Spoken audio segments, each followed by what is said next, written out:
Welcome to SDH's coverage of everything going on in USL League One. We'll take you backward before we go forward as the regular season's winding down. Who's looking what, where, when it comes to the present season, what's left of it, and the postseason. We'll go through all the news that you need to know, power rankings, team of the week, all that kind of stuff coming up in just a little bit. But, as always, we've got to go backward before we go forward and take care of the last 7 days. So what happened here in the middle of September?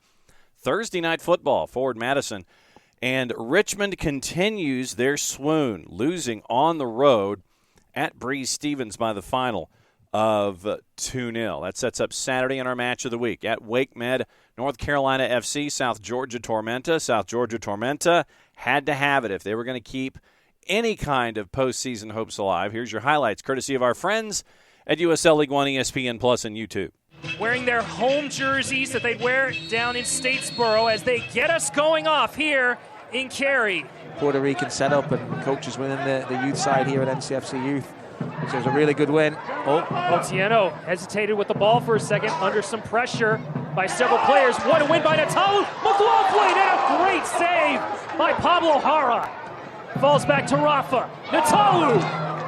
You see him here, he falls under his feet. You think he's wriggled away from Mensingen and McLaughlin, but then he runs straight into Ntalu and falls to the captain, who tries to steer in that bottom corner, but really effectively here. Somersault getting a beat on Sterling. Almost recovered it. It's going to fall to Perez, and a save by Jara. Second effort, and another save. Pablo Jara keeping Tormenta in the match. But it falls to Perez, the man you want, not his favourite foot, but gets great contact on it initially. Comes back to his favourite left foot, hammers it towards goal again. And Mason, Fonseca getting around defender. His shot! And was it tipped by Thompson? Yes, it was on this move right here. It's great play from Fonseca. You see, once he gets it out of his feet, the only thing he's thinking about here is the shot on goal, and he does well to fashion it. And the goalkeeper, Brooks Thompson. MLS Next Pro program, and with the injuries to both Holiday and Tor Saunders, Bradford needed a goalkeeper, and Brooks Thompson has done well, especially getting his first clean sheet, but he doesn't get it here as Makweli Akale scores for Tormenta in the 21st minute. It had been all North Carolina FC until that moment, and Akale gives the visitors the lead. Finally released him down the right here. It's Otieno driving inside.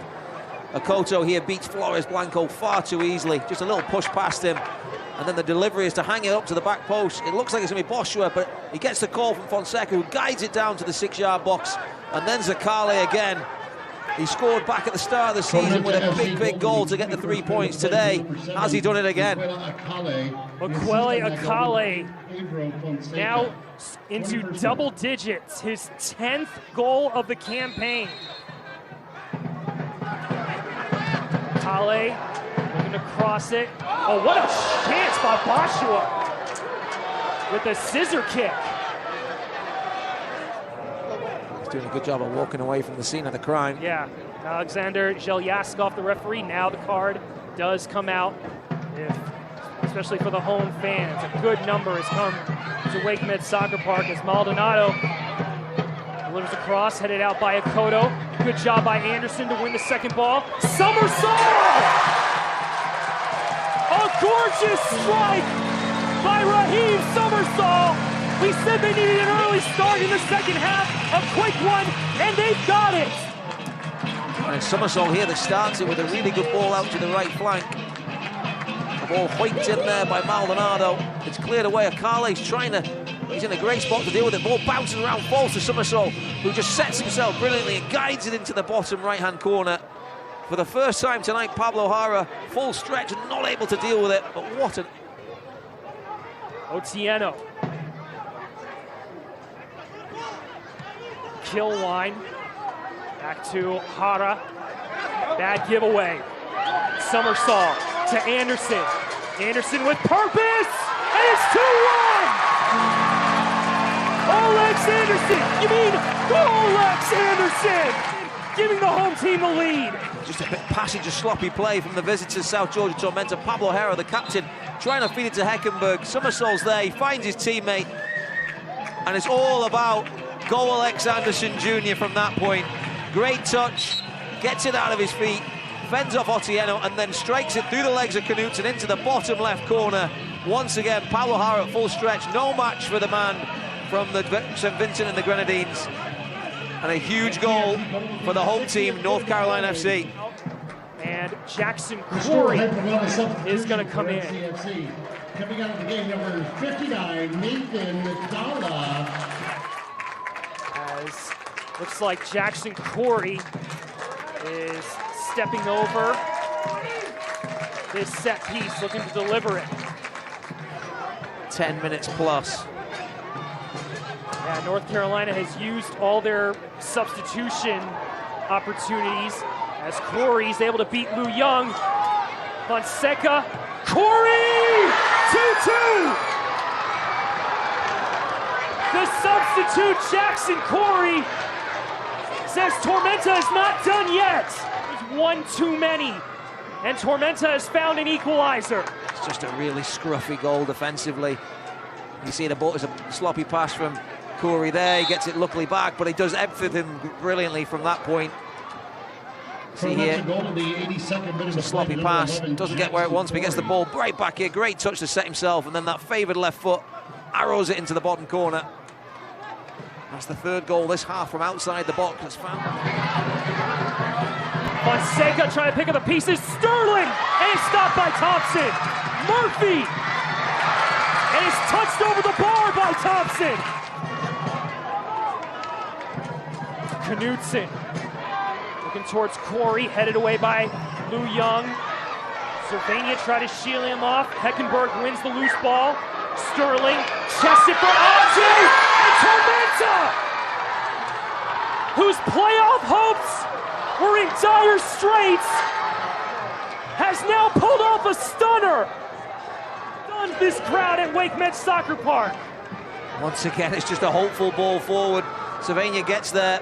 Corey does well to win it back. Heckenberg on the front foot into Sterling, who chests it down. RJ does amazingly well to just poke it there in front of the defender, but Heckenberg into Sterling. What a great chest into the path of RJ, who just steers it past Brooks Thompson, hits him on the chest. And to your point, it's an absolute stunner. It's an amazing goal.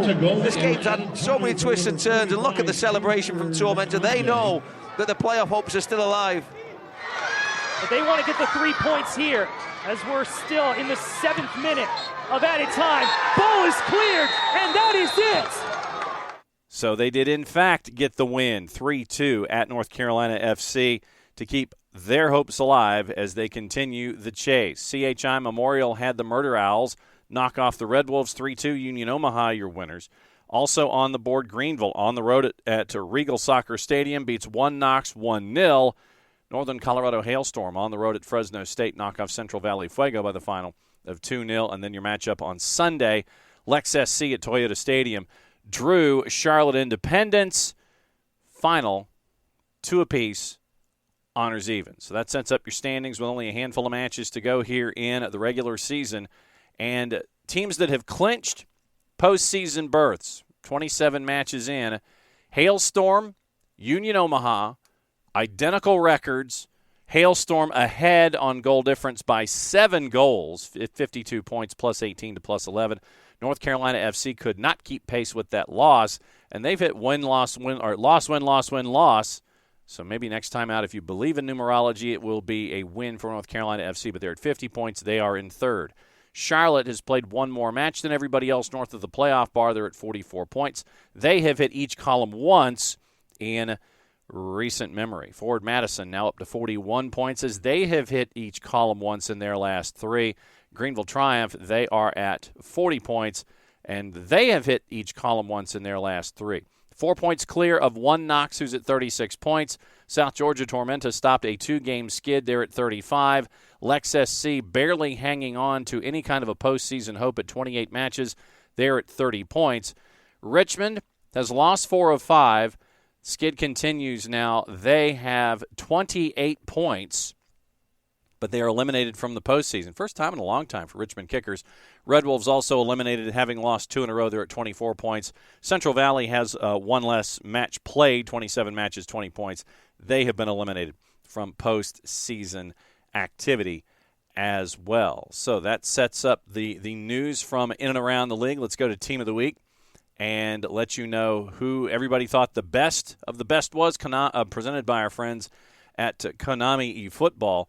Player of the Week, Lalo Delgado from Hailstorm. It's rare that it ends up being a player that is between the sticks. 6-save shutout victory on the road against Central Valley did it for Lalo Delgado, your Player of the Week. Sixth keeper in 128 weeks of existence. We mentioned how that is uncharacteristic to have that happen, but Delgado becomes number 6 in 128 weeks of existence for USL League One. The rest of your Team of the Week presented by our friends at Konami eFootball. Nick Akoto at the back for Tormenta. Jacob Kroll for forward Madison. Marco Milanese from Union Omaha. Jamie Smith from Greenville Triumph. In the middle, your midfield of 4, Makwele Akale and Pedro Fonseca from Tormenta. Pierre Mane from Lex SC. Raheem Summersall from North Carolina SC. Up top, Steven Dos Santos in Omaha.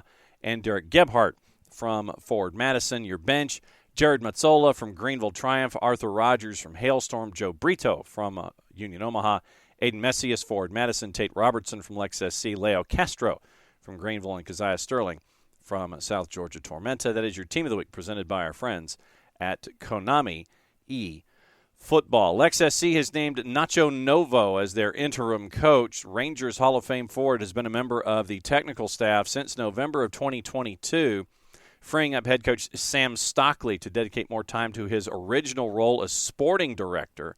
Bill Shively, the majority owner for Lex SC, quoted as saying, Nacho has a tremendous track record on the pitch as a player. We've seen him grow as a coach in his short time with us. As our entire club continues to grow, we hope to finish our inaugural season on a high note. Club president Vince Gabbard explained the change was planned long ago. Stockley is well equipped to serve in a role that will demand his full, undivided focus, including finding the next permanent head coach. So Nacho Novo will be the man on the touchline in charge of Lex SC for the remaining matches this season. Also on the board, Union Omaha, they claimed their 9th consecutive victory to lock up their first playoff spot in team history. Player of the month for the month of August, Siobhan Marsh for Chattanooga Red Wolves, once again presented by our friends at Konami eFootball. Dominic Casciato for Union Omaha, because of what Union Omaha has been able to do, is named Coach of the Month for the month of August. Don't forget to be a part of everything socially when it comes to USL League One. Be a part of the experience. Don't forget to download the USL app as well. You can follow along League One on Facebook, on the 280-character app, and on Instagram. Remember that Fans' Choice for Goal of the Week, you have until Thursday, 12:30 Eastern Time, voting across all the social medias and on the USL app. Riley Kraft from Charlotte Independence against Union Omaha. Leo Castro, Greenville against Juan Knox. Marky Hernandez, Hailstorm against Central Valley. Gabriel Elberton from Charlotte up against Lex SC. So it is Kraft, Castro, Marky Hernandez, and Gabriel Elberton. Goal of the week, you can vote. That was last week's Goal of the Week, so we've yet to see what 28 is all about. When 28's goals of the week are announced, then what you can do is you can continue to vote until what you're staring at. It is Thursday and Friday. Friday for save, 12:30 Eastern Time, and it is goal of the week until Thursday at 12:30 Eastern Time. So that is what you were looking at for save of the week. And last week's contenders, you have until for save of the week for week 27, you have Pablo Jara from Tormenta, who had a big effort against North Carolina FC. So any number of his saves could have won it for him. Brooks Thompson from North Carolina, same match. Lalo Delgado for Hailstorm against Central Valley, and Austin Pack for Charlotte against Lex SC. So you can vote, once again, save of the week until Friday the 22nd at 12:30 Eastern Time. You can vote for goal of the week until Thursday the 21st at 12:30 Eastern Time. Go to uslleagueone.com and you can make your votes for everything going on in USL League One. After heading into last week, here's what your power rankings were like, and everybody stayed the same. Literally, this is the first time I can think of in modern memory where nothing changed. Omaha Hailstorm, North Carolina, Charlotte, 1 Knox Greenville, Forward Madison. Remember, this is power rankings. Tormenta, Lex, Red Wolves, Kickers, Fuego. 12 consecutive matches without a victory for the Kickers, most for them since 2017. But, yeah, going into last week, first time I can think of that the power rankings did not budge. Very, very cool stuff. Portland, Maine granted a USL League One franchise, USL to Portland, Maine's first professional soccer club with a 2025 kickoff. The USL to Portland local group behind the effort is a vision of a lot of folks. And, USL to Portland's future team intends to call Fitzpatrick Stadium home, kicking off USL League One in 2025. Fitzpatrick Stadium is a Portland landmark since 1931. 6,000 seats, open air, home to several Portland public school athletic teams. The new team intends to be a non-exclusive rental tenant, current student and public use of the field continuing without interruption.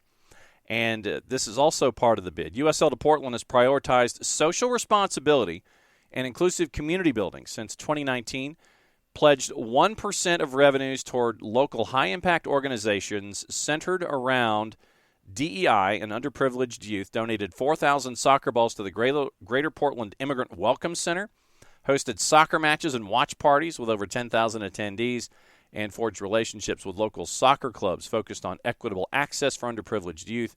USL to Portland is also aligned with Portland and South Portland's One Climate Future plan, and you can check that out at oneclimatefuture.org. Founder Gabe Hoffman Johnson has been one of his foci on being an owner and being a part of the USL to Portland project. Two-time All-American, two-time Gatorade Maine Boys Soccer Player of the Year at Falmouth High. Captained the men's team at Dartmouth, played in USL Championship.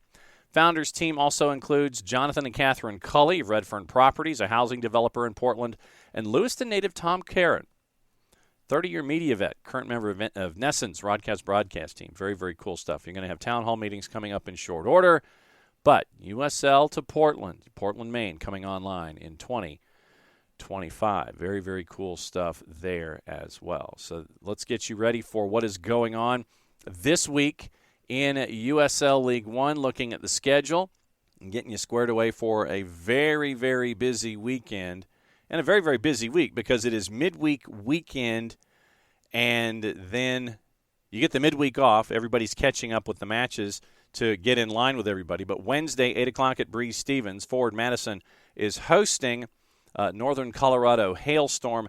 10 o'clock on Wednesday night at Fresno State. Central Valley is hosting North Carolina FC. So very, very cool stuff there with those numbers. Juice boxes on the action in the midweek. Forward Madison slightly favored at home at a plus 148. Your draws a plus 238. Northern Colorado a plus 161. Fuego or a plus 179 at home hosting North Carolina. And the North Carolina is a plus 127. Your draw is a plus 250. So that sets up the action going on the weekend in USL League One. On Saturday, 5 o'clock at American Legion, Charlotte hosting Forward Madison. 6 o'clock City Stadium. Can they break the Schneid hosting the Greenville Triumph? We will find out. Toyota Stadium at 7. Lex SC and Red Wolves. 7:30 at Optum Sports Medicine Field in Tormenta Stadium. Tormenta hosting 1 Knox. We do have juice boxes on that one. Tormenta on the minus side at a minus 118, and they need all the points they can get. Plus 254 on your draw. 1 Knox is basically a plus 300 on the board. Also, it is 8 o'clock at Warner Park in Papillon, Nebraska. Union Omaha hosting Central Valley. Future Legends at 9.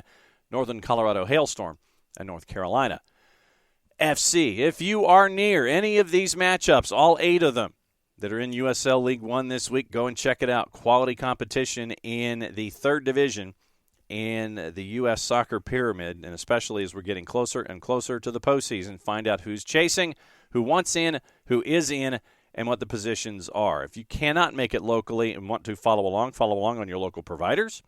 And what you can also do, if you are out of market and want to follow along, you can follow along local providers. Or what you can do is go to ESPN Plus, and that is the home for USL League One all season long. Catch the matchups there as well on your favorite device of choice.